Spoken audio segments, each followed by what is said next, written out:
The line at security moved fast until it didn't. A TSA agent barked orders, snatched a passport, and ripped it clean in two.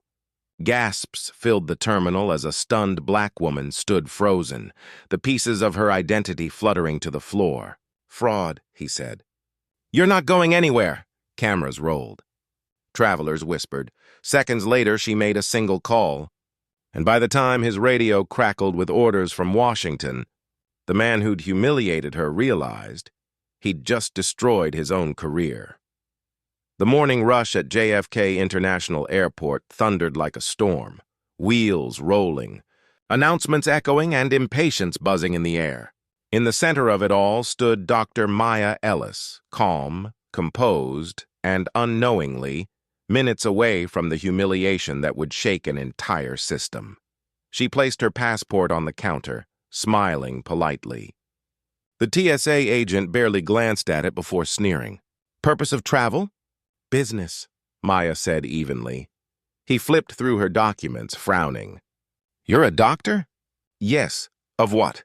he demanded, his tone sharp, accusatory. "Economics and aviation strategy," he scoffed. "Right, and I'm the president." Passengers behind her began watching. Phones lifted, subtle at first, then openly recording. Maya kept her voice steady. "Is there a problem with my documents?" The agent, Officer Brad Collins, leaned closer. "Yeah, there's a problem. You don't look like you own this passport." The words hung heavy, venomous. Maya blinked slowly, refusing to react. "Excuse me?" He raised his voice. "Where'd you get this?"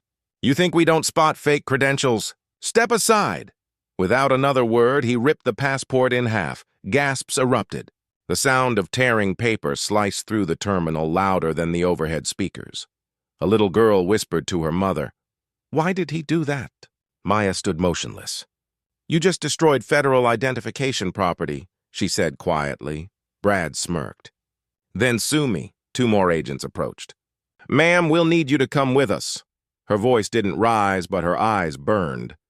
"For what reason?" Brad grinned. "Fraud. Let's see who you're pretending to be." They led her toward a holding room as travelers whispered and filmed. Somewhere between shame and fury, Maya felt something colder, control. She sat down in the interrogation room, hands folded. "You have 10 minutes, she said softly. The younger officer frowned. 10 minutes for what? To realize who you just detained, he chuckled. You're not exactly in a position to threaten us. Maya looked at the clock. I don't threaten, I inform. Then she picked up the office phone, dialed a single number, and spoke 6 quiet words. Activate internal protocol. Terminal 4, immediate. The officer blinked. What was that? She leaned back in her chair. That was the sound of your supervisor's career ending. Moments later, chaos erupted outside the room. Radios crackled. Security command to Gate 12, stand by. Internal audit inbound. Brad stormed in, shouting. What did you do? Maya didn't answer. Then the door opened, and a group of federal agents entered, accompanied by the airport director and 2 U.S. Marshals. Dr. Ellis, one said respectfully. Are you unharmed? The room went silent. Brad's confusion twisted to panic. Dr. Who? The marshal handed him a file. Dr. Maya Ellis, CEO of SkyLynx International Airways and an appointed federal aviation advisor. Brad stammered, That can't be right. It's verified, said the director coldly. And you just tore up her diplomatic passport. Maya stood slowly. You were thorough, officer. Almost impressive. Brad's voice trembled. I was just doing my job. No, she said. You were abusing it. The marshal stepped forward. Officer Collins, you're under investigation for destruction of federal documents, racial profiling, and obstruction of a registered aviation executive. You'll surrender your badge immediately. As he was handcuffed, Brad's partner whispered, I told you she looked familiar. Maya watched in silence. The entire terminal had stopped moving. Every agent, every traveler, everyone watching through the glass felt the shift in power. Brad tried one last plea. You can't do this to me! Maya looked him dead in the eyes. You already did it to yourself. He was escorted away as reporters swarmed the entrance. Flashbulbs erupted. The same phones that had recorded her humiliation now captured her vindication. But Maya wasn't done. That night, she summoned her legal team. "Find out who leaked my travel schedule," she said. Within hours, they uncovered the truth. The former COO of SkyLynx, Patrick Greer, had paid the TSA officer to target her. It was part of a conspiracy to frame her as unfit to lead after replacing him. The next morning, Maya walked into the federal courthouse with the calmness of a storm. Her testimony, backed by airport surveillance, destroyed them both.